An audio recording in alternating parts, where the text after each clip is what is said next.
Il y a 1 an et demi, ici, il n'y avait qu'un désert. En octobre 1998, un berger a trouvé une pierre bleue, un saphir. Il a déclenché la ruée du siècle. 300 000 personnes s'entassent maintenant dans des campements comme celui-ci, éparpillés sur plus de 800 km². Les plus importants gisements du monde, chacun de ces trous, c'est une mine de saphir.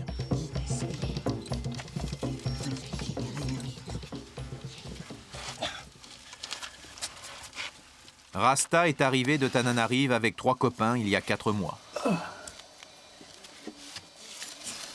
Ici, pas de formalité, n'importe qui peut creuser. Une simple inscription suffit.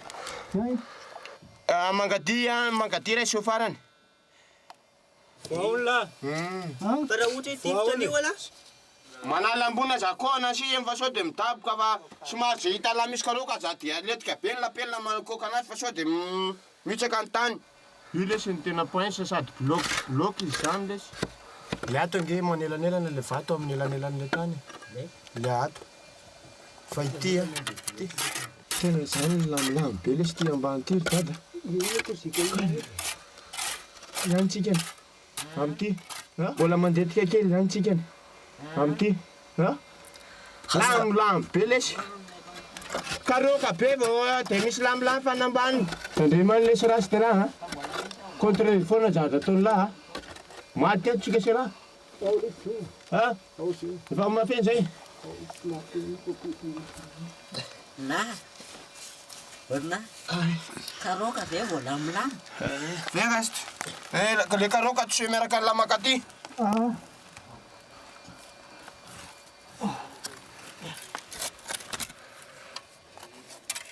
Nous sommes à 7 mètres sous la surface. Rasta et ses copains pensent avoir trouvé un filon sur l'un des bords de leur galerie. La présence de cailloux est un indice. Pour continuer, ils doivent d'abord sortir cette terre, la tamiser.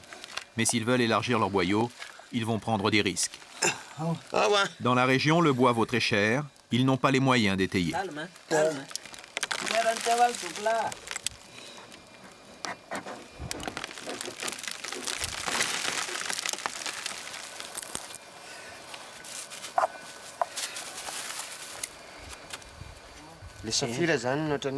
Nous pensons que le saphir est le moyen le plus rapide pour devenir riche. Tous ceux qui sont venus ici pour chercher des pierres précieuses en ont trouvé. Nous savons que ce travail est très dangereux, suicidaire. Mais si on veut devenir riche, alors il faut accepter de risquer sa vie. Car ici, il n'y a pas d'argent facile. Pour en gagner, il faut toujours se battre avec la mort.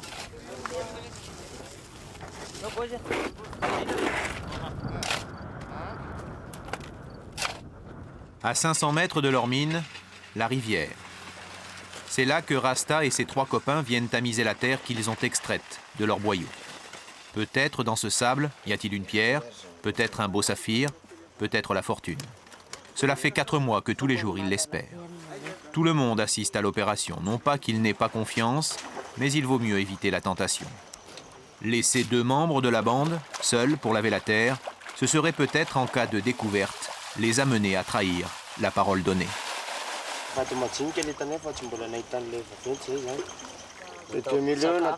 On n'a trouvé que de petites pierres, jamais de grosses. En tout, on a gagné environ 2 millions de francs malgaches, ce qui nous permettra de vivre jusqu'à ce que l'on trouve le bon filon. On essaye d'économiser pour tenir le plus longtemps possible. Mais c'est dur de travailler le ventre vide.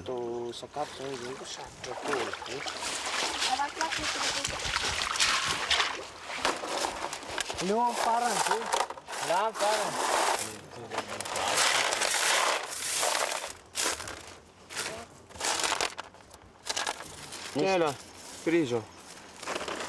Saphir.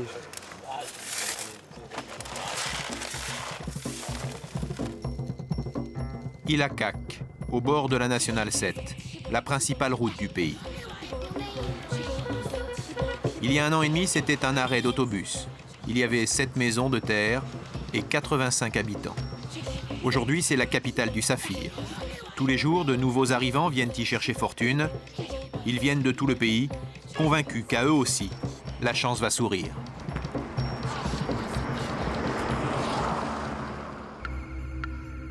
Deux fois par semaine, à quelques kilomètres d'Ilakak, une dizaine d'hommes armés attendent.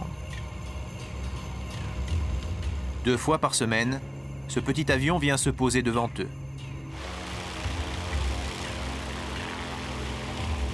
Ils sont là pour accueillir le plus gros acheteur de pierres précieuses du pays.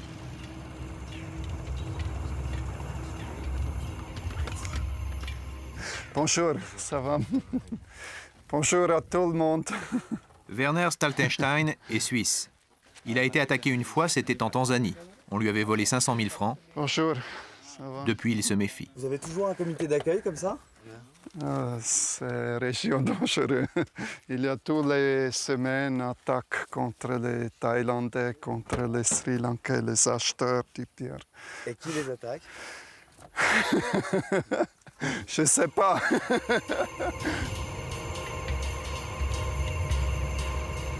Werner amène du cash. À chaque voyage, 800 000 francs français. Une fortune ici. Les 7 km qui séparent l'aéroport de la ville sont les plus dangereux. À l'entrée de la ville, le comptoir des saphirs. C'est là que les acheteurs s'installent et que les prospecteurs viennent tenter de vendre leurs trouvailles. Ils ont tous entendu l'avion de Werner, c'est un bon acheteur, même les petites pièces l'intéressent.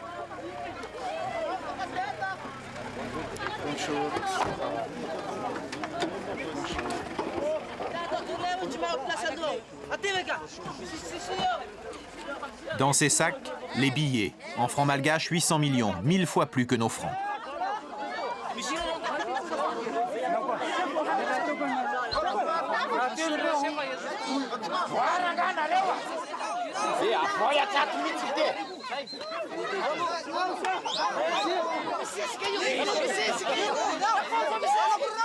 Les prospecteurs savent tous qu'une fois que le Suisse a dépensé tout son argent, il repart. Il vaut mieux ne pas être en bout de queue.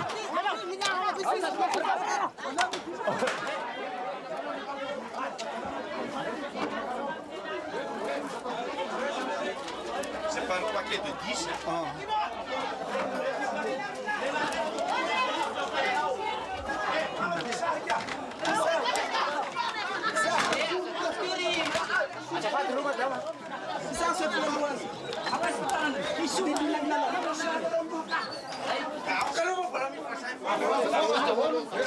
Celui qui a surmonté la mur, il faut sortir d'abord. C'est les autres qui entrent, qui ont fait le cœur. Werner aime l'ordre. Il a conçu et organisé son comptoir. Avant, il y avait beaucoup trop de gens devant mon fenêtre et il y avait toujours des bagarres. Oh, mes pierres sont perdues. Maintenant, c'est un par un et comme ça, on n'a plus des histoires. 1,5 million.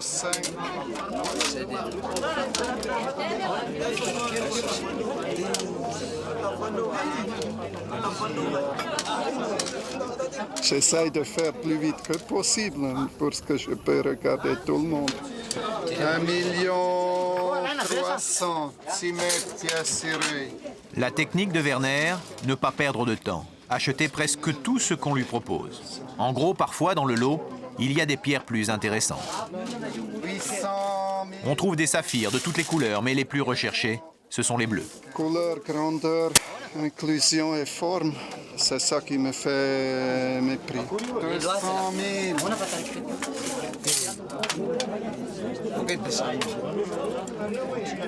Lorsqu'on lui propose un bleu, Werner est plus attentif. Cela vale beaucoup.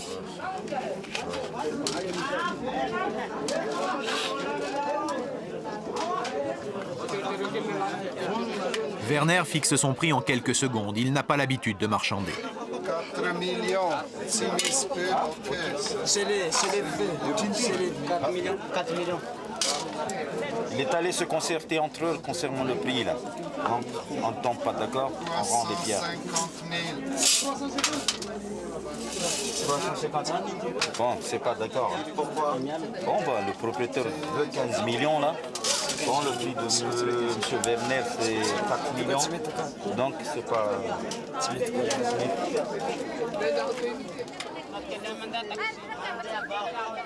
Joseph est agriculteur. Avec Gervais, son fils, ils ont abandonné leur lopin de terre à 600 km. Ce qui les a décidés, leurs voisins devenus riches ici en quelques semaines.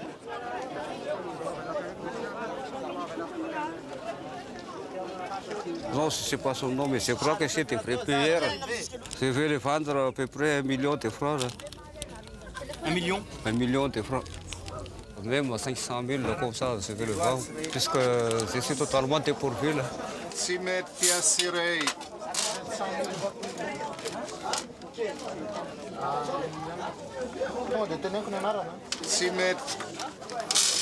Il n'a pas voulu acheter, là, puisque c'est trop petit. Il n'a même pas dit le prix? Ah non, c'est trop petit les pierres. Il n'a même pas dit le prix.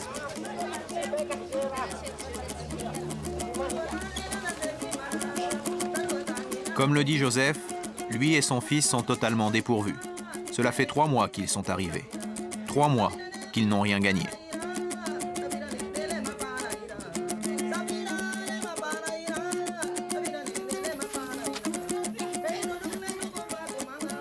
Lorsqu'ils sont arrivés, Joseph et Gervais n'avaient pratiquement plus d'argent. Tout était passé dans le voyage, mais ils avaient des provisions, de quoi tenir. Joseph pensait qu'il suffisait d'une bonne pelle, de beaucoup de sueur et peut-être aussi d'un peu de chance. Un peu de chance pour que la misère ne soit plus qu'un mauvais souvenir. Je suis venu ici puisque j'espère gagner comme les autres des milliards ou bien des millions comme ça pour changer la vie de notre famille. J'ai fait ici 3 mois. Jusqu'à maintenant, on ne sait rien encore. Et on travaille toujours jusqu'à qu'on gagne. Il ne nous reste plus que des petites provisions. C'est comme maïs,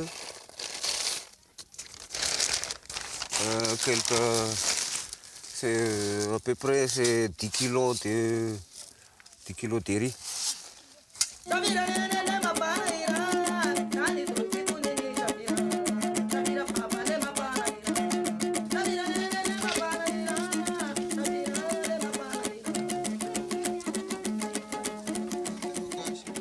Servez, le carreau.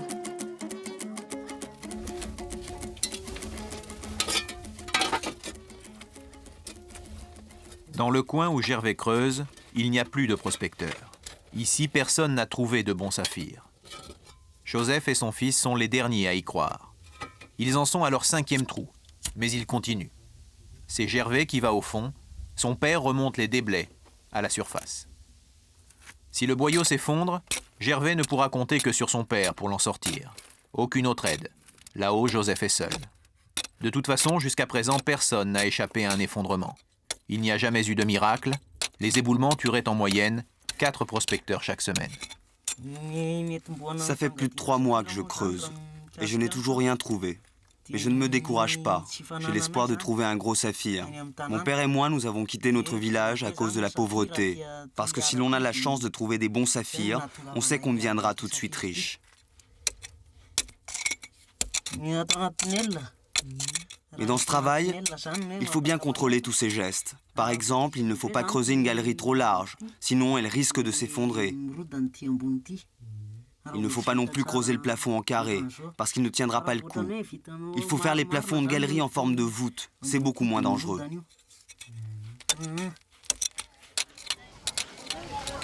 Ferdinand a 10 ans. Lui est né ici, un des 85 habitants d'avant la ruée. Avant, il faisait le guide pour les rares touristes qui s'arrêtaient sur la nationale. Un débrouillard. Je n'ai pas vu. C'est moi.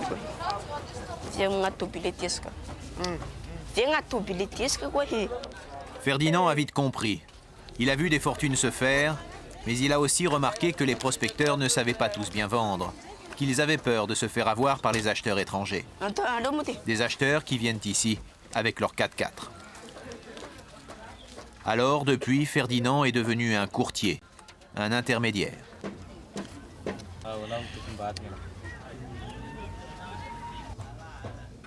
Qu'est-ce que tu regardes dedans? Tu vois quoi?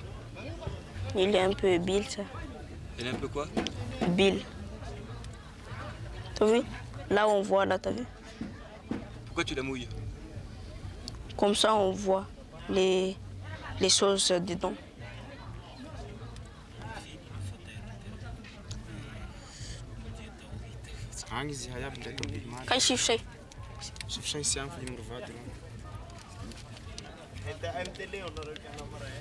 Combien il veut? Hein? Combien il veut, lui? 1 million. Et toi, combien tu lui proposes? Moi, j'ai donné 250 000, mais il ne veut pas. La première fois, j'étais avec ma maman et c'est elle qui a pris pour voir le saphir. Et c'est elle qui a ramené à moi ici. C'est une chance qu'il y a une saphir ici, parce qu'avant, j'étais à Ranouir. Et alors, à Ranouir, si tu fais les guides, c'est 25 000. Alors, si tu achètes les saphirs ici à 40 000 balles, tu vends à 250 comme ça. Et c'est une chance pour moi, ça. Je suis très content. Ferdinand a quelques rabatteurs qui travaillent pour lui. Il leur donne 10%. Celui-là est venu le chercher car il a repéré une femme qui veut vendre quelques pierres. La femme au chapeau rouge.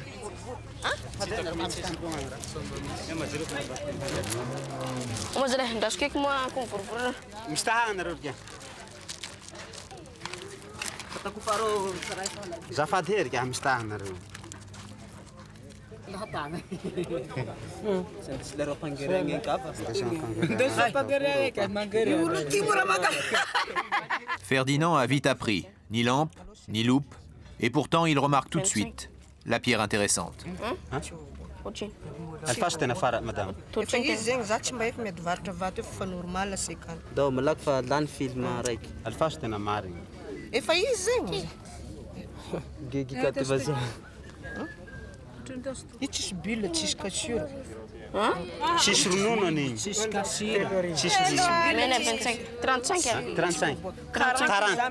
35 000.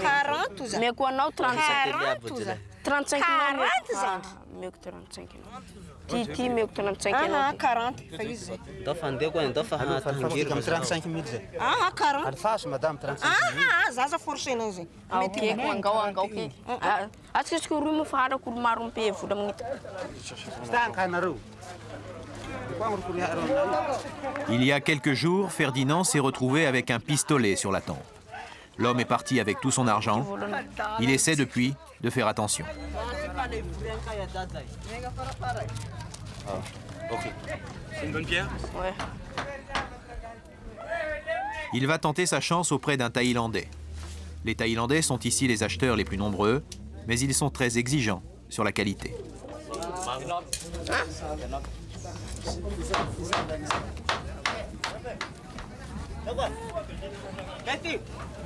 Là, ce que t'as acheté, ça coûte rien. T'as acheté ça 40 000, tu vas pas la vendre à Werner, ça? Si, je vais vendre. Et qu'est-ce qu'il a dit, le Thaïlandais? Hein? Le Thaïlandais, il t'a dit quoi? Non, mais c'est pas les qualités à eux, ça. Et regarde bien que je vais faire au Werner, il va donner bon prix. Malgré.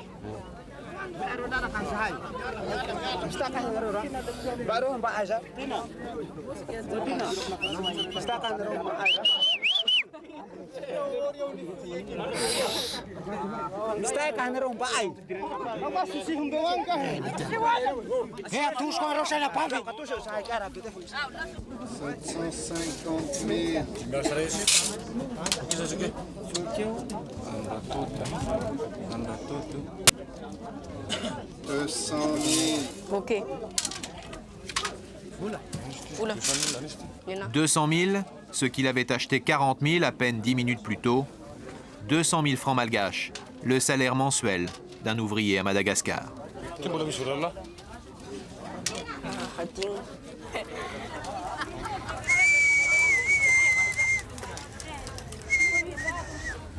J'ai appris dans la rue tout. Et j'ai appris les français, j'ai appris les saphirs, les deux.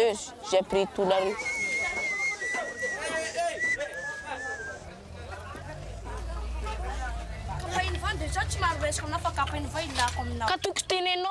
Ferdinand a une petite amie. Elle a 12 ans et s'appelle Olga. Leurs relations sont parfois empreintes de quelques tensions. Voilà quelques jours qu'Olga lui demande de lui offrir une paire de chaussures.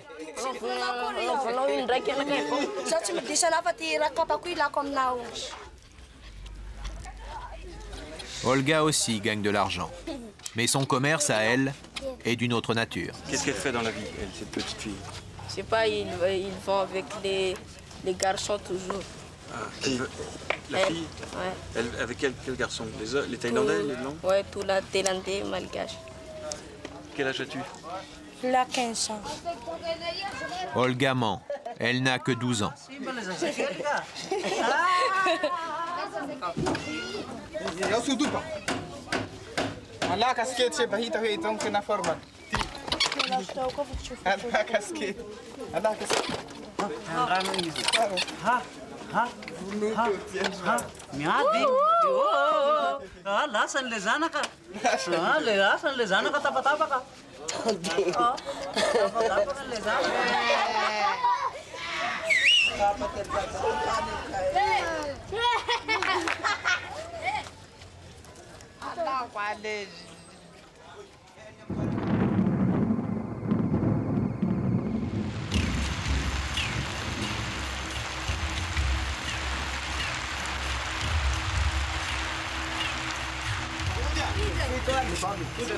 L'orage inquiète toujours Werner.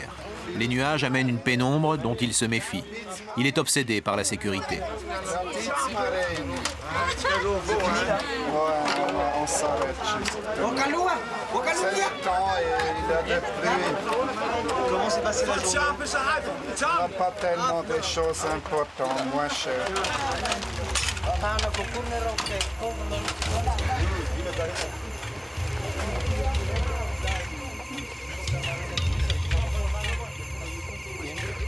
Le sac au billet est loin d'être vide, mais il a décidé de partir. C'est fini pour aujourd'hui. Werner sait à peu près ce qu'il a acheté, mais pas question de s'attarder, toujours son obsession de la sécurité. C'est à Tananarive, bien protégé chez lui, qu'il fera le tri.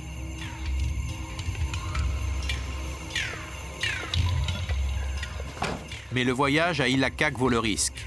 Ici, on achète les pierres 5 fois moins cher qu'au Sri Lanka, l'autre grand producteur. Vous avez fait des bonnes affaires aujourd'hui? Il n'y a pas beaucoup de pierres au moment. Pourquoi? Il y a un peu le bruit, c'est que les gens d'ici veulent attaquer celles qui sont venues ailleurs, du nord ou du centre ou de l'est. C'est à peu près 2-3 semaines, il n'y a plus beaucoup de pierres. J'ai seulement dépensé la moitié de mon argent. C'est possible de voir les pierres que vous avez achetées là, comme ça? Non, j'aime pas tellement. Non. Non. Non. Non. Ok. Ok, au revoir. Au revoir.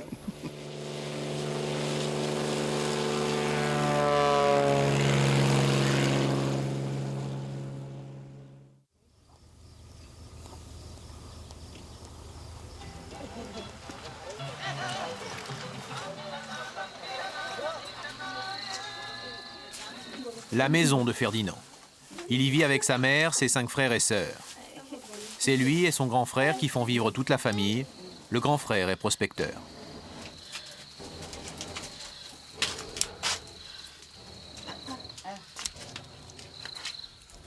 C'est ça mon maman. Et il est où ton papa? Mon papa, c'est déjà mort. Ça, c'est le fils de mon frère. Et c'est ta maman qui l'élève? Oui, il habite ici et mon frère, il est parti au Saphir. Quand tu vends beaucoup de pierres, qu'est-ce que tu fais? Je vends des pierres, après je donne à elle l'argent que je gagne aux pierres. Et alors, tu as déjà gagné beaucoup? Ah, pas beaucoup. J'ai gagné 2,5 millions maximum. Et 2 millions, j'ai donné à elle et 500 000.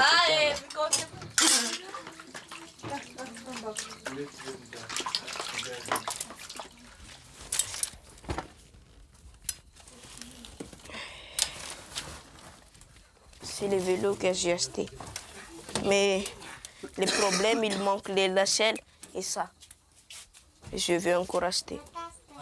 Et combien tu l'as payé? J'ai payé 600 000.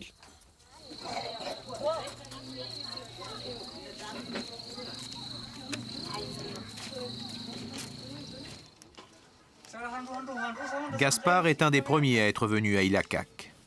Il était étudiant dans la grande ville la plus proche, Tuléar. La rumeur du saphir y est arrivée vite. Il n'a pas hésité à venir ici avec sa femme et son frère. Gaspard a su saisir sa chance, il a réussi. Aujourd'hui, c'est un patron. En franc malgache, il est milliardaire. Dans sa voiture, quelques-uns de ses ouvriers. En un an, Gaspard a vu arriver des tas de prospecteurs. Tout autour de chez lui, les voisins creusent. Les autres qui habitent à côté de nous ont trouvé tout ça. Quelquefois, les autres enlèvent ces maisons, puisqu'ils pensent que dans cette terre, il y a toutes des pierres précieuses.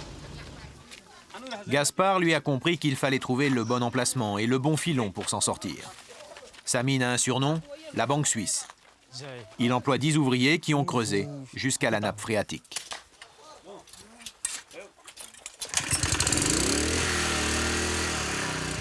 Des pierres, il en a beaucoup trouvé, en moyenne pour 20 millions de francs malgaches par mois. Et plus il creuse, plus il en trouve.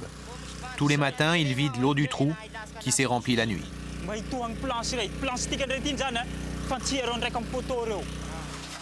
Gaspard a les moyens. Beaucoup de ceux qui sont venus au début ont eu de la chance. Lui n'a jamais creusé car dès son arrivée, il a fait une superbe affaire. Première fois, j'ai eu une pierre comme ça. Je l'ai achetée à 7500 francs et je la vends aux Thaïlandais à 5 millions au début. Et là, je commence à en avoir de l'argent. 666 fois la mise.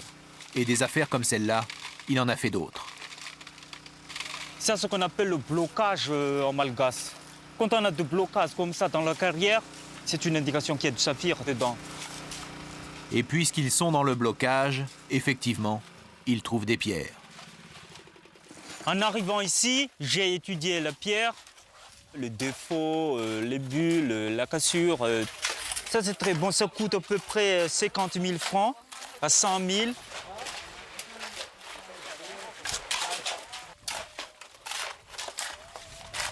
Ces 10 ouvriers, auxquels s'ajoutent quelques extras journaliers, sont tous d'anciens prospecteurs qui n'ont pas eu de chance. Mais Gaspard a le sens de l'entreprise. Les premiers à l'avoir rejoint sont intéressés aux affaires. Ce qui a commencé le travail avec moi, bon, il fait 50-50 avec moi. 50% pour eux, 50% pour moi.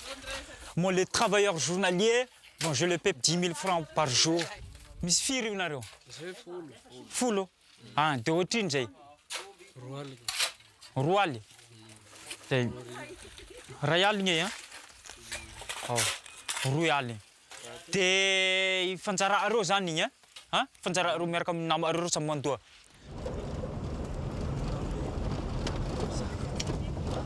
Gaspard se rend tous les jours au comptoir du Saphir. Là aussi, il y a des affaires à faire.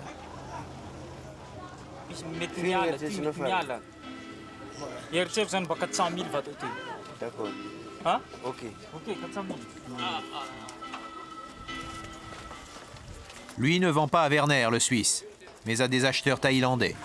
Ils sont nombreux, près de 300, les plus grands spécialistes du saphir. Les plus attaqués également par les bandits. You work for security?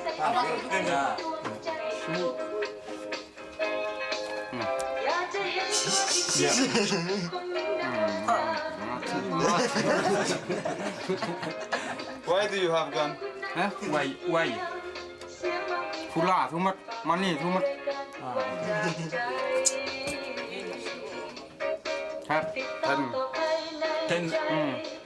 L'homme prétend posséder 10 armes à portée de main.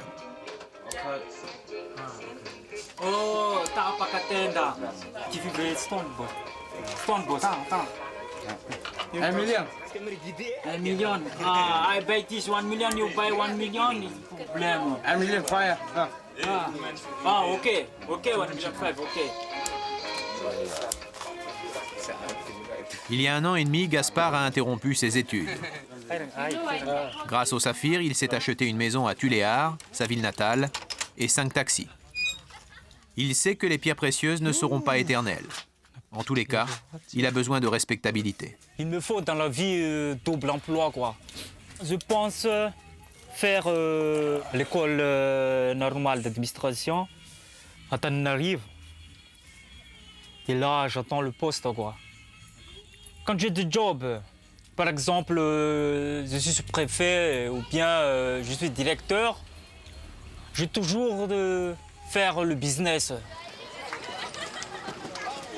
Effectivement, une partie du gros business, c'est à Tananarive. C'est là qu'habite Werner, le Suisse, c'est là qu'il se sent en sécurité.